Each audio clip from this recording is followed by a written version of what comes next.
et de l'agglomération et du département dans quelques instants, juste quand la lumière sera là. Merci, on attend quelques instants, ça va pas tarder.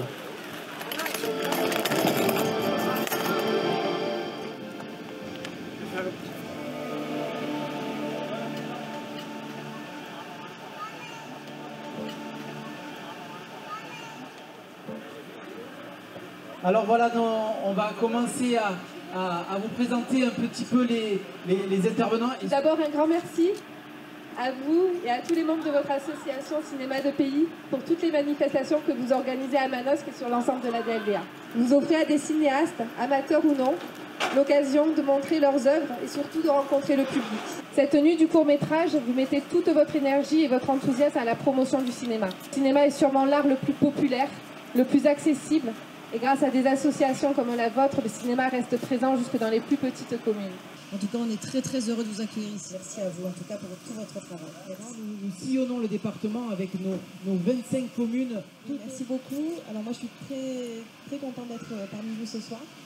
Effectivement, donc le département souhaite accompagner ce type d'événement encore pour que le cinéma puisse être encore plus près de... Jean-Marie Caillé qui présente rien ce soir, mais qui représente plein de choses. Alors vas-y, qui tu es? Donc j'ai monté cette structure qui est un cinéma itinérant. Donc toute l'année on fonctionne dans une trentaine de villages du département. Et en parallèle, avec le passage au numérique, ça nous a permis de monter justement cette nuit du court-métrage. C'est la 9e édition.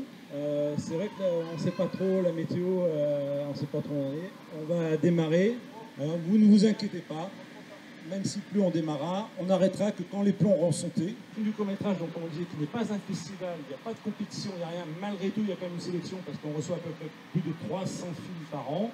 Merci encore et bonne soirée. Oui, il y a du public, merci. Alors là, ça fait du bien. Depuis peu, on a développé une chaîne aussi sur YouTube. On espère pouvoir, grâce au court-métrage, avoir un petit peu plus d'argent pour les prochains projets. Sinon, après, on essaye aussi de faire des choses dans lesquelles on peut faire avec des gens qu'on connaît, des gens qui nous prêtent des lieux et qu'on puisse avancer. Pareil, autofinancement, et puis on a fait une cagnotte aussi sur Internet. De mon côté également, de l'autofinancement et de la démerde. Alors en l'occurrence pour ce film, c'était autofinancé. Mais pareil pour moi, autofinancement. Donc voilà, Cinéma de Pays est au cœur de beaucoup de réalisations dans ce département et on en est très fiers. Qu'est-ce que t'en penses? Tu te sens prête? Je sais pas. Bon, tu vas à mon cours de danse tout à l'heure.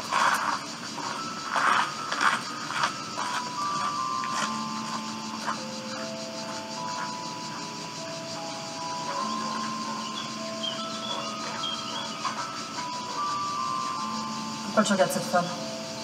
Je la vois souvent à l'école de danse. File, tu vas être en retard. Elle arrive.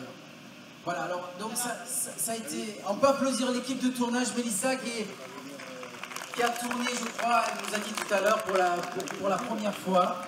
On a une trentaine de membres en gros et on fait des réalisations, des fictions pour s'amuser.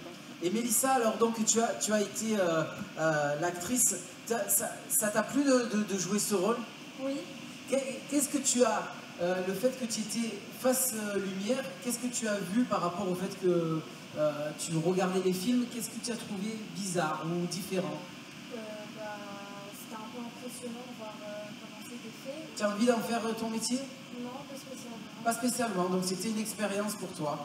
On t'encourage à continuer. Cédric Cadier, la ballerine et cinéaste vidéo associé. Bravo à vous, merci. Tout ce côté aussi harcèlement sexuel que parfois on ne voit pas au sein de l'école en fait. C'est cette façon de passer dans les couloirs, parfois une main aux fesses, etc. Et la plupart du temps, les filles ne disent rien. Donc à travers ce court-métrage, c'était une façon pour tout le monde de dénoncer ce type de pratique au sein de l'école. La chute, hein, c'est quand même marquant. Hein.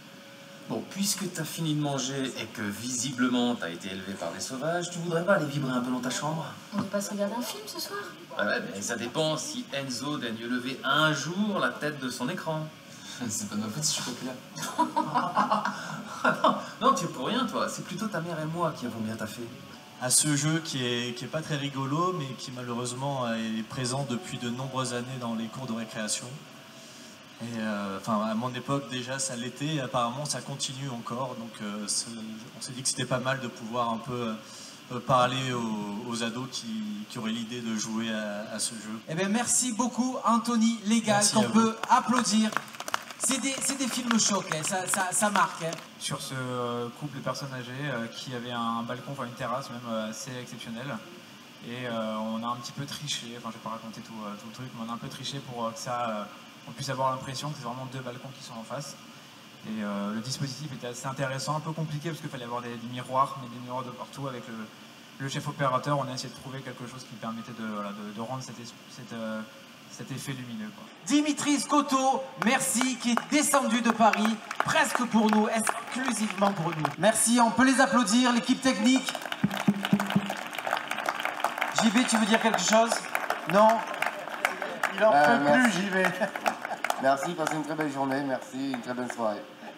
Et toi, Pierre-Alexis, maintenant, il est détendu, là, il est tout souriant, il était comme...